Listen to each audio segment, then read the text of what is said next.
라는 제목으로 함께 말씀을 나누겠습니다. 로마서 16장 15절에서 16절 말씀을 우리 함께 합독해서 읽도록 하겠습니다. 빌롤로고와 율리아와 또 네레오와 그의 자매와 올름바와 그들과 함께 있는 모든 성도에게 문안하라. 너희가 거룩하게 입맞춤으로 서로 문안하라. 그리스도의 모든 교회가 다 너희에게 문안하느니라. 아멘. 오늘 말씀을 듣는 우리 성도님들은 지금 어떤 흐름 속에 있습니까? 내가 어떤 흐름 속에 있는지 잘 확인해 보셔야 합니다. 내가 있는 그 길이, 내가 지금 가고 있는 그 길이 해도 되고 안 해도 되는 길인지, 아니면 절대의 길인지, 내가 오늘 가는 그 길이 내가 원하는 길인지 하나님이 원하시는 길인지, 내가 어떤 흐름 속에 있는지 확인해 보아야 합니다. 우리가 하나님의 말씀, 하나님의 절대 계획 속에 있는, 하나님의 언약 속에, 하나님의 그 말씀의 흐름 속에 있다면 이 말씀을 듣는 이 시간에, 말씀을 들을 때마다 중요한 하나님의 계획을 발견하게 됩니다. 그 속에서 우리가 응답을 받는 것입니다. 그런데 이 하나님의 말씀의 흐름을 방해하는 것들이 있습니다. 그것이 바로 창세기 3장입니다. 창세기 3장에 내 생각, 그것이 하나님의 말씀을 방해합니다. 하나님의 말씀을 듣지 못하게 하고 보지 못하게 합니다. 불신앙이 듭니다. 교회를 보고 불신앙이 들고, 옆에 있는 성도를 보고, 중직자를 보고, 내 자녀를 보고 불신앙이 듭니다. 내 생각으로, 내 기준으로 바라봅니다. 절대 그 속에서 하나님의 말씀의 흐름 찾을 수가 없겠죠. 창세기 6장에 이 세상은요, 수많은 정보를 가져다 줍니다. 전부 사람들은 내가 접하는 정보가 맞다고 생각합니다. 내가 보고 있는 것, 내가 듣고 있는 것, 그것이 나에게 와서, 나에게 각인되어서 내 말이 맞다고 합니다. 왜냐하면 내가 그런 책을 보았고, 내가 그런 정보를 확인했고, 내가 그 정도의 지식은 가지고 있고, 내가 경험했고, 그 세상 정보들이 하나님의 말씀의 흐름을 그 속으로 들어가지 못하도록 방해합니다. 내가 이미 경험한 것이 우선되기 때문입니다. 내가 먼저 상처를 받았으니까, 내가 경험했어, 내가 거기서 상처받았어, 그것은 안 돼. 교회를 비판하고 비난합니다. 절대 하나님의 말씀의 중요한 흐름 속으로 들어갈 수가 없습니다. 그 속에 있으면요, 절대로 하나님의 언약을 찾을 수가 없습니다. 창세기 11장님 우리를 방해합니다. 말씀의 흐름을 방해해요. 그게 무엇입니까? 문화예요. 남들도 다 하잖아. 그 문화는 뭐예요? 모든 사람이 하는 거, 다수가 하는 거. 우리 랩런트들의 학교 현장에서 친구들이 다 하니까 나도 하게 되는 거예요. 우리의 중직자들의 업의 현장에서 저 사람들 다 저렇게 하잖아. 그러고 쓸려가는 거예요. 세상 사람들이 전부 이렇게 말하는 것 같고,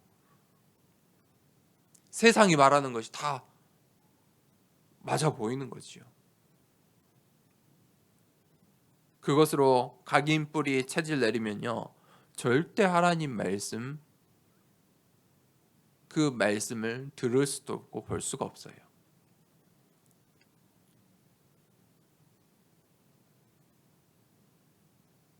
우리가 하나님께 그 절대 하나님의 계획 속에 있는 말씀의 흐름 속에 있으면 그 속에서 응답받는 기도가 나와요. 잘못된 말씀의 흐름 속에 있으면요, 잘못된 기도를 하게 돼요. 예수님께서 중언부언하지 말라고 했어요. 바리새인들을 비난하시고 가르쳐 주셨어요. 그렇게 기도하지 말라. 너희가 하나님 나라와 그 일을 위해서 기도하라. 말씀의 흐름을 바꿔주신 거예요. 우리의 현장의 흐름, 업의 그 현장의 흐름, 내 인생의 흐름, 그것을 바꾸는 시간이, 바꾸는 비밀이 무엇이냐면 기도예요. 하루에 5분. 문제와 상황과 사건이 왔을 때 내가 5분 기도하는 거예요. 내가 중요하게 선택해야 되는 순간, 답을 찾아야 되는 순간, 내 생각, 세상의 정보, 세상 사람들의 말, 그것이 아니라 하나님께 기도하는 거예요. 그러면요, 그 리듬 바꾸는 이 기도의 비밀을 가지고 있으면 그것이 나에게 이제 각인이 돼요. 믿음은 들음에서 나요. 자꾸 내가 하나님의 말씀을 듣고 매일매일 이 하나님의 말씀 속에 있으면요, 그 속에서 올바른 기도, 응답받는 기도가 나오고 그것이 나를 바꾸는 거예요. 그러면요, 나의 영적인 상태가 바뀌어요. 내가 말씀의 흐름, 기도의 흐름 속에 있으면요, 영적인 상태가 바뀌어요. 어떻게 바뀔까요? 그 흐름대로 바뀌어요. 그 시간표대로 바뀌어요. 오늘 바울과 로마의 중직자들이 이 로마 복음화라는 그 흐름 속에 그들의 모든 업의 현장이, 가정의 현장이, 인생이, 그 로마의 교회의 흐름들이 바뀌는 거예요. 어떻게요? 로마 복음화를 향해서. 반대로 내 영적인 상태가 말씀을 듣는데 불신앙이 생기고, 내 미래가 불안하고, 우리의 현장이 불안하고, 내 가정에, 또 우리의 교회가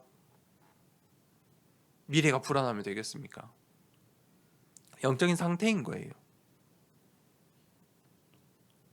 그런데 내가 하나님의 언약을 붙잡고 말씀의 흐름 속에 하나님께서 주신 언약을 붙잡고 흐름을 바꾸는 그 기도의 흐름 속에 있으면요, 하나님께서 절대 되어지는, 성취될 그 하나님의 절대 계획 속으로 우리를 인도해 가시고 우리의 영적 상태를 바꿔 가세요.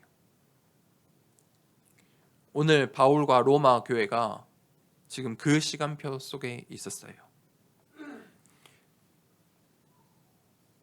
이 로마 복음화의 시작이에요.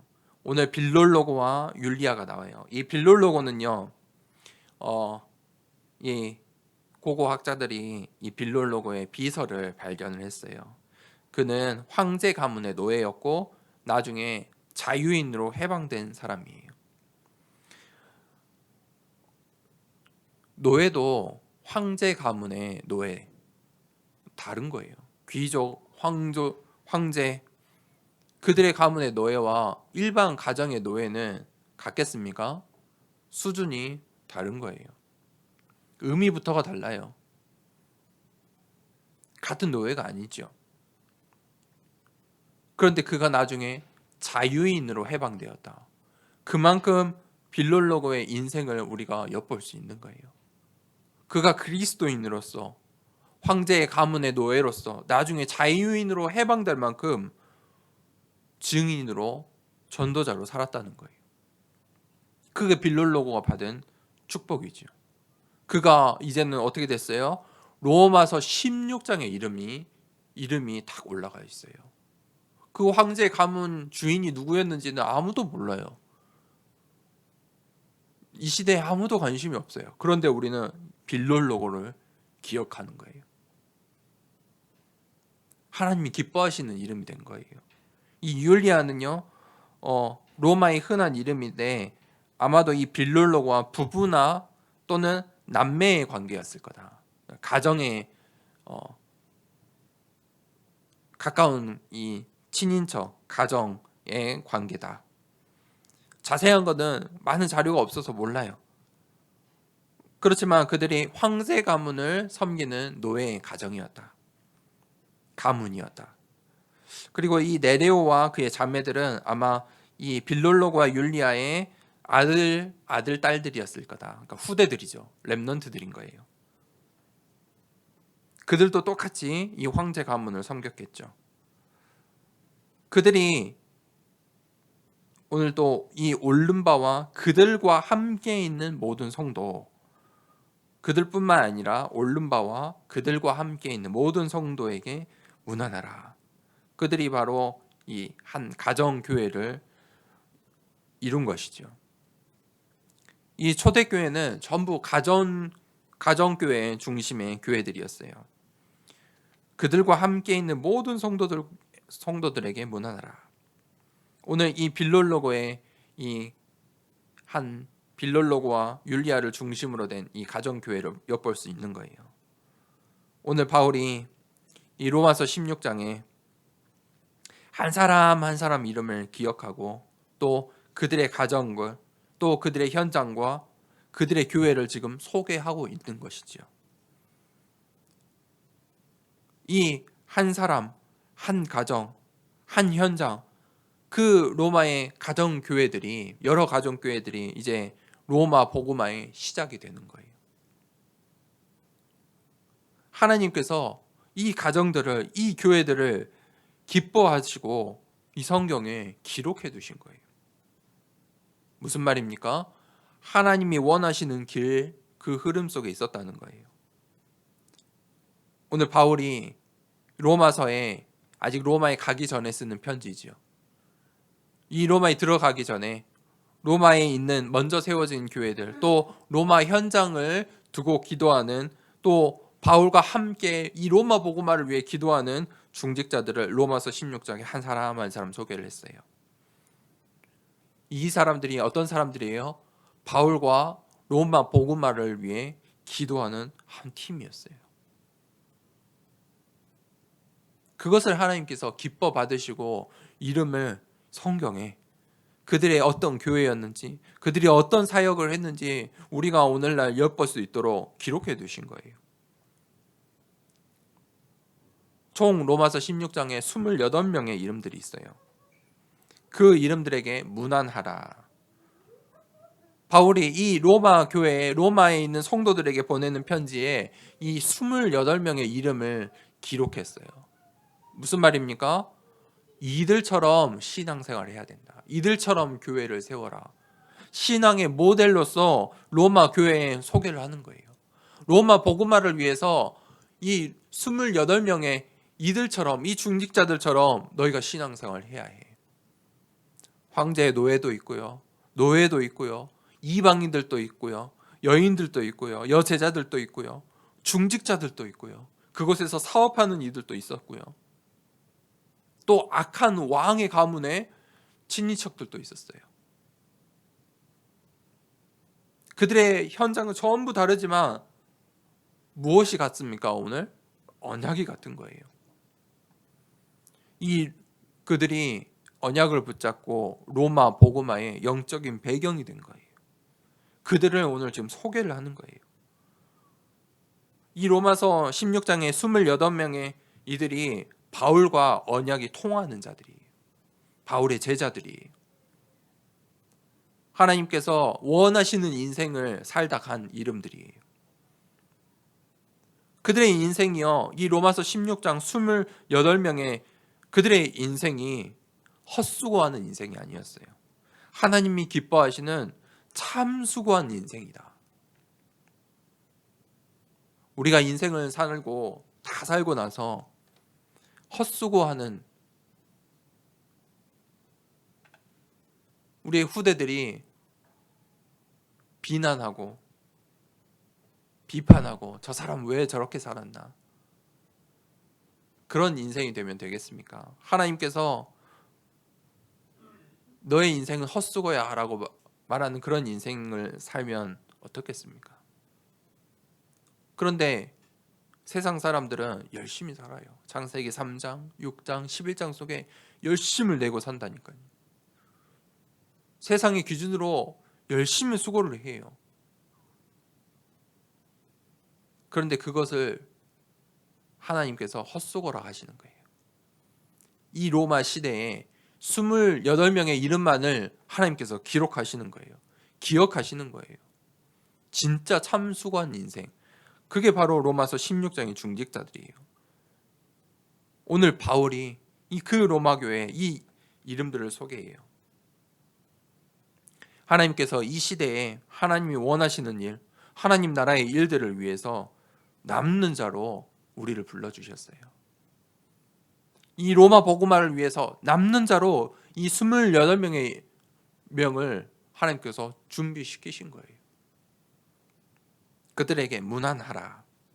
오늘 뭐라고 했죠? 16절에 너희가 거룩하게 입맞춤으로 서로 문안하라. 입맞춤으로 문안하라. 이 창세기부터 입맞춤으로 문안하는 장면들이 나와요. 이 족장시대부터 입맞춤으로 문안을 했어요. 입맞춤의 의미는요, 서로의 관계를 보여주는 거예요. 아무도 모르는 사람하고 입맞춤 하진 않아요. 입맞춤으로 인사하지 않아요. 서로의 관계를 확인하는 거예요. 입맞추다는 것은. 그만큼 친밀하고 관계가 돈독한 거예요. 서로 화가 나고 서로 불편한데 입맞춤으로 인사하지 않아요. 그것은 거짓이고 거짓의 영이고 가식이겠죠. 이 입맞춤은요, 용서한다는 의미가 있어요. 요셉이 이 총리가 되어서 자신을 버린 형들을 나중에 만나요. 이 형들이 요셉의 이 총리를 보는데 요셉인지 처음에 몰랐죠. 그래서 나중에 요셉인 걸 알고 나서 두려워 떨었어요. 왜냐하면 그 형들이 이 요셉을 노예로 팔았잖아요. 그런데 이 요셉이 형들에게 입맞춤을 해줘요. 그때 형들이 안심을 하고 그때 통곡을 하면서 울어요. 입맞춤은요, 사랑과 용서의 표현이에요. 오늘 로마 성도들에게 거룩하게 입맞춤으로 문안하라. 서로 사랑하고 용서하라. 사랑하는 마음과 용서하는 마음으로 문안하라.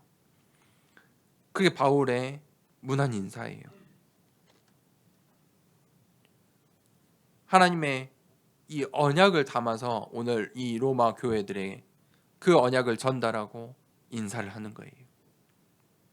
오늘 이 로마서 1장부터 16장까지의 그 말씀들을 이 문안하라 라는 말 속에 다 담아져 있는 거예요. 이 로마서 16장에 우리가 지금까지 나왔던 이 하나님의 말씀들, 이 복음의 핵심들, 그 중요한 영적인 사실들, 너희가 하지 말아야 될 것, 너희가 붙잡아야 될 것, 진짜 진리의 말씀들, 그리고 로마를 향한 하나님의 계획들, 그것을 문안하라. 그것을 전달하는 거지요. 바울의 언약이 무엇이었습니까?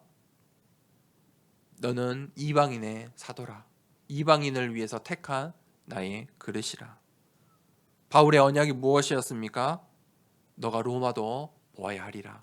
가이사 앞에 설 것이다. 두려워 말라. 담대해라. 너는 로마로 가게 될 거야. 하나님께서 바울에게 그렇게 언약을 주셨어요. 바울의 언약, 구체적으로 무엇입니까? 로마 복음화인 거예요. 바울의 이 3번에 걸쳐서 이 3차 전도의 여행이 결국은 어디로 향하고 있어요? 로마로 향하고 있는 거예요. 오늘 이 바울의 언약을 아는 자들을, 이 바울의 언약과 통하는 그 같은 언약을 붙잡고 있는 그들을 이 로마서 마지막에 이 16장에 28명의 이름과 함께 기록한 거예요. 이들과 함께 로마 교회에 문안 인사를 하는 거예요. 무난하다는 말은 개인화를 말해요. 개개인에게 전달하는 거예요. 오늘 이 바울의 이 편지가 이 로마에 있는 교회들의 중요한 사역자들, 중직자들에게 중요한 이 전도자의 편지로 이 사역에 사용되었을 거예요. 바울의 비대면 사역이죠. 이 편지를 로마에 이제 있는 교회들과 성도들과 다 전달이 되었겠죠. 그게 개인화예요. 바울이 이 로마를 향한 이 편지를 통해서 로마 복음화의 중요한 하나님의 미션을 전달하고 있는 거예요. 무난하라. 그게 바로 하나님이 주시는 헤븐리 미션이에요. 하나님이 주시는 미션이에요.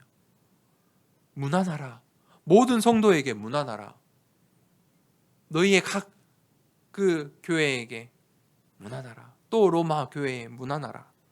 너희가 이 편지를 받고 또 다른 이들에게 이 중요한 하나님의 미션을 전달하라. 로마 교회의 현실은 어땠어요? 우리가 로마서 말씀을 볼 때 그들이 유대인과 이방인들 사이에서 전통과 문화의 차이에서 서로 갈등했잖아요. 그게 중요한 게 아니다는 거예요. 진짜 중요한 건 로마서 16장의 중직자들처럼 로마 복음을 위해서 준비된 교회, 준비된 성도들, 준비된 가정들, 하나님께서 남겨두신 남는 자들이 있다는 거예요.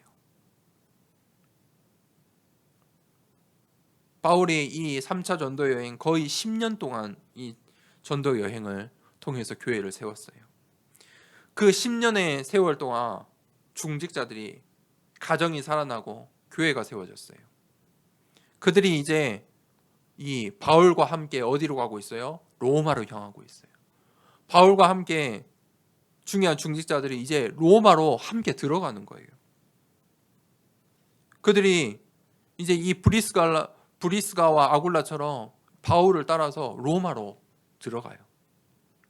또 뿐만 아니라 많은 이들이 로마로 향하고 있어요. 그들이 이 중요한 이 아시아의 소아시아의 현장에서 초대교회 교회를 세우고 중직자로 세워지고 교회의 리더로 세워지고 이제는 하나님께서 가장 원하시는 전도자를 통해서 주시는 그 언약을 향해서 로마 복음화를 위해서 전도의 팀, 선교의 팀이 된 거예요.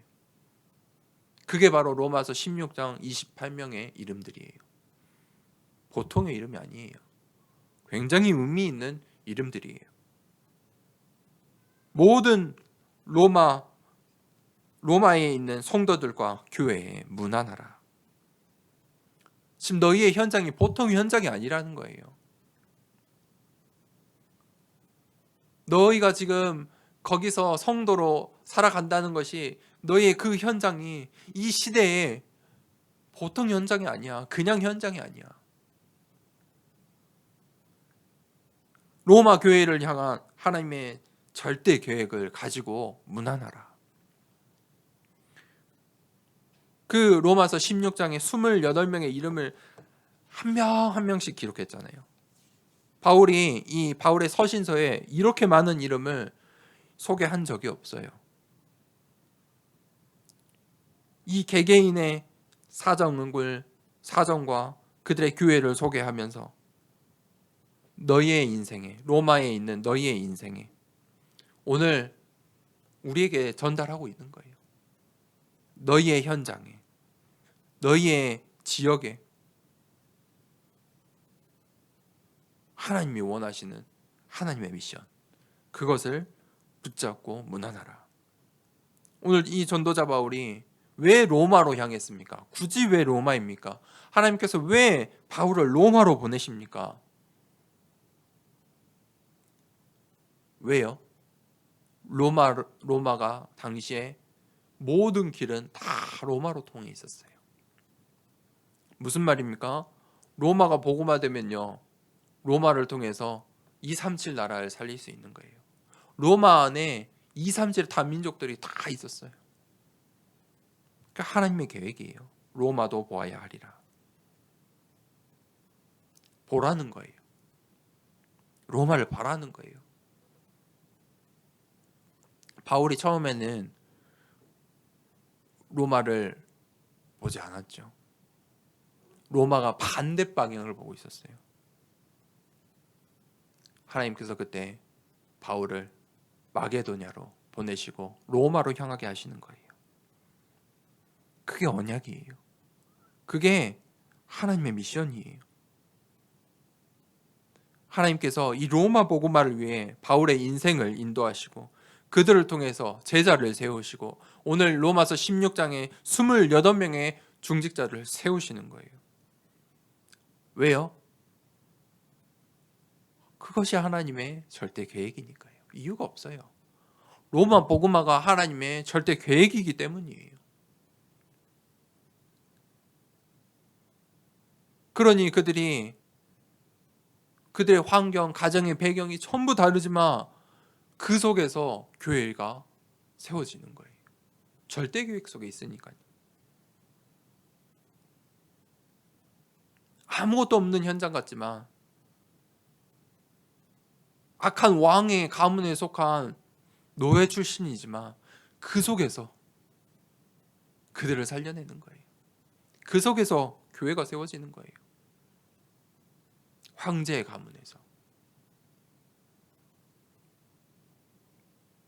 로마서 16장에 그들이 증인이에요. 그들이 남은 자였어요.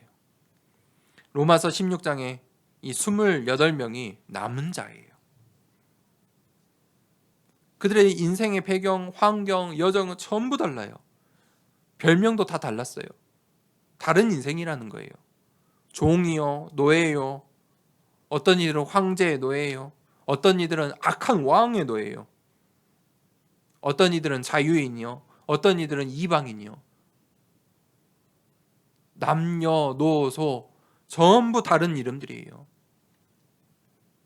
그런데 그들이 바울과 언약이 통하는 자들이고 바울의 그 언약의 흐름 속에 그 바울이 전달하는 그 말씀의 흐름 속에 있었던 남은 자들이라는 거예요. 하나님께서 바울을 통해 인도하시는 그 말씀의 흐름 속에 있는 자들이었어요. 그들이 남은 자예요. 하나님이 원하시는 절대의 계획 속에 성취될 말씀의 흐름 속에 있는 28명의 중직자들인 거예요. 하나님 나라를 위해서 남은 자들이었어요. 로마 복음화를 위해서 남은 자들이었어요. 그들에게 문안하라. 그들이 어떤 자들이었습니까? 살리는 자들이었어요. 이 로마서 16장의 28명이 무엇을 살렸습니까? 첫 번째는 로마의 현장을 살렸어요. 로마의 현장은 어떤 곳이었습니까? 다신, 범실론, 완전히 우상의 도시였어요. 황제를 섬겼어요.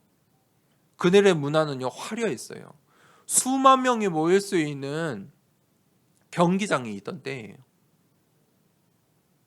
화려한 문화였어요. 그런데 이 10명의 황제는요 그리스도인들을 핍박했어요. 잔인하게 핍박했어요. 그 시대 속에 남은 자들이 그 로마 현장을 살린 거예요. 그들이 무엇을 살렸어요? 그들의 가정을 살렸어요. 바울 이 로마서 16장에 또 특이한 점은 그것이죠. 가정들이 나오잖아요. 그들이 가정을 살리는 가정 복음화의 시초에 그 축복을 누린 거예요. 자신의 가정들이 그들의 가정들이 나중에 어떻게 됐어요? 결국 교회가 된 거예요. 가정을 살리는 자. 그들의 주어진 이제 각자의 현장을 살리는 자들이었어요. 황제의 가문에 또 귀족의 가문에 이 로마의 이 사업의 업의 현장에 또 가정을 섬기는 자들은 가정의 현장에 그들의 이 로마의 현장을 살리고 응답을 받았어요. 어떤 이들은 자유인으로 해방될 만큼 어떤 이들은 바울의 모든 전도의 여행의 배경이 될 만큼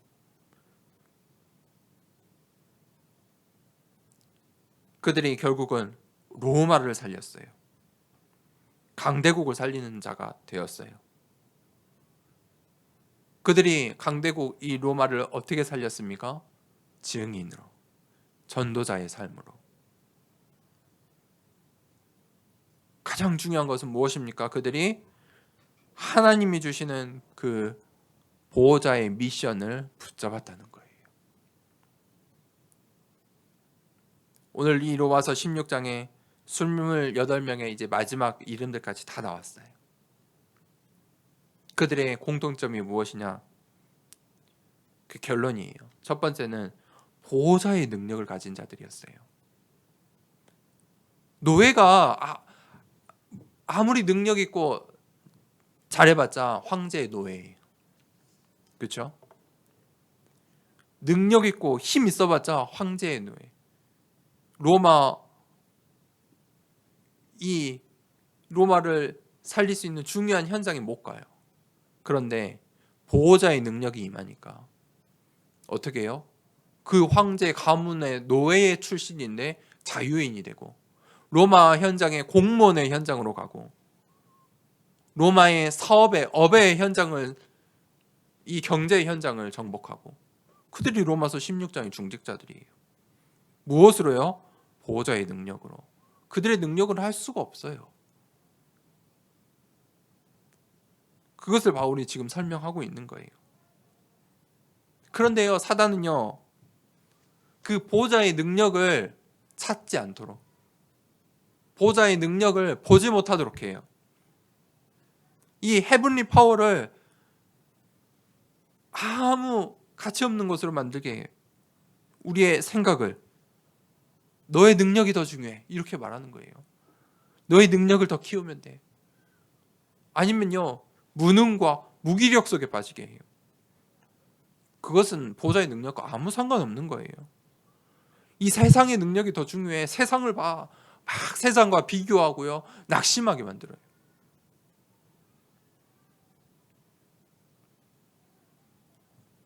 그리고 이제는요, 문화의 이 대중의 이 시대의 흐름에 완전히 속게 만들어요.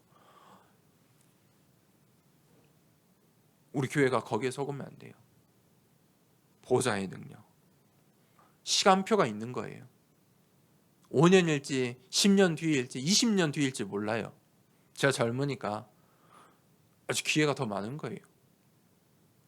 우리가 뭘 붙잡아야 돼요? 우리의 능력으로, 이 세상의 능력으로, 이 세상의 흐름을 바꿔서 그렇지 않아요. 하나님의 능력으로, 보호자의 능력으로. 그것이 있어야 돼요. 그거를 강구해야 돼요. 그러면 그 속에서 무엇이 나오냐면 보호자의 달란트가 나와요. 그게 헤블리 달란트예요. 하나님께서 주신 달란트예요. 내가 하고 싶고 내가 잘하는 것 말고요. 하나님이 주신 것이요. 하나님께서 왜 보호자의 달란트를 주십니까?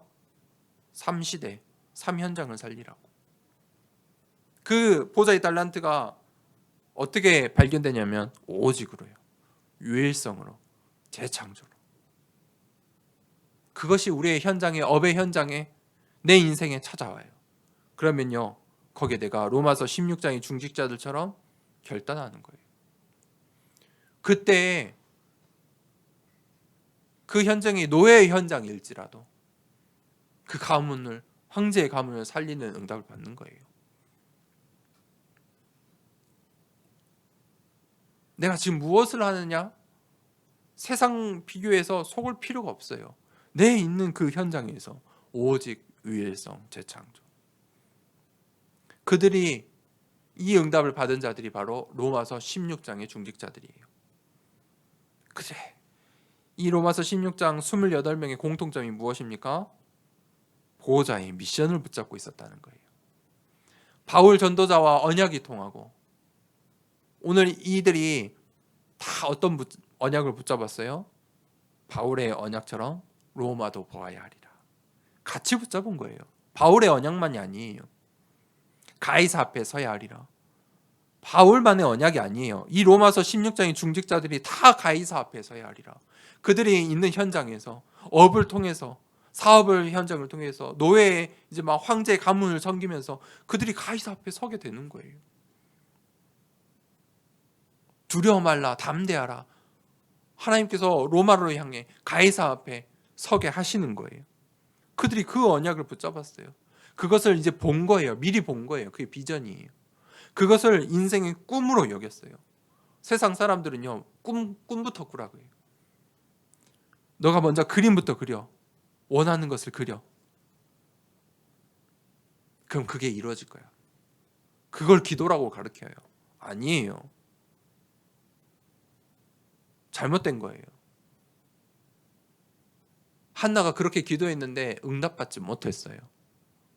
자신의 꿈, 내 아들이 필요했어요. 세상 사람들의 이 비난과 가정에서 받는 그 눈초리가 너무 싫었어요. 꿈을 꿨어요. 하나님 아들을 주세요. 근데 하나님 듣지 않으세요. 언제 바뀌어요? 시작을 다시 언약을 붙잡을 때. 하나님이 주시는 미션을 붙잡아야 돼요. 그때 이 로마서 16장의 중직자들이 로마 복음화의 시작을 한 거예요. 그 꿈을 붙잡으면, 그 꿈을 꾸면요, 변화가 돼요. 로마서 16장 이 28명의 인생이 변화가 돼요. 가정이 변화가 돼요. 그들의 현장이 변화가 돼요. 심지어는요, 자유인이 되었다니까요. 브리스가와 아굴라는 로마에서 쫓겨났던 사람들이에요. 그런데 다시 로마로 돌아와서 로마 살릴 중직자로. 결국 어떻게 돼요? 그 인생이 작품이 되는 거예요.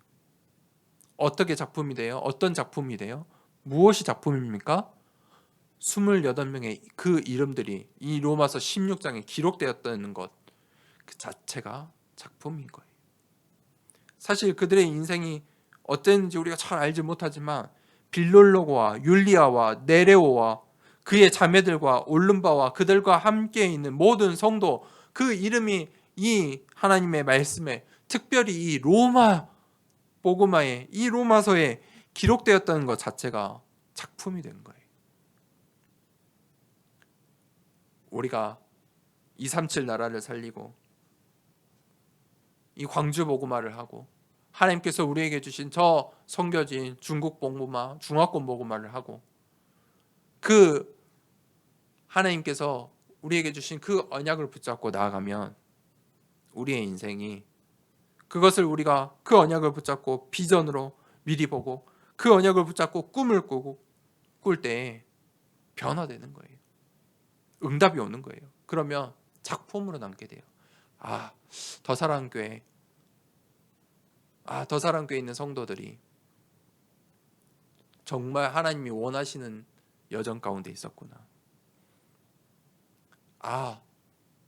저 교회 작은 교회인데 저 렘넌트가 강대국을 살려내는구나. 그 로마서 16장의 중직자들처럼 우리 더사랑교회 함께 예배드리는 모든 성도님들과 우리 중직자들과 우리 렘넌트들이 그 여정 가길 원합니다. 이 시간에 우리가 함께 기도하겠습니다.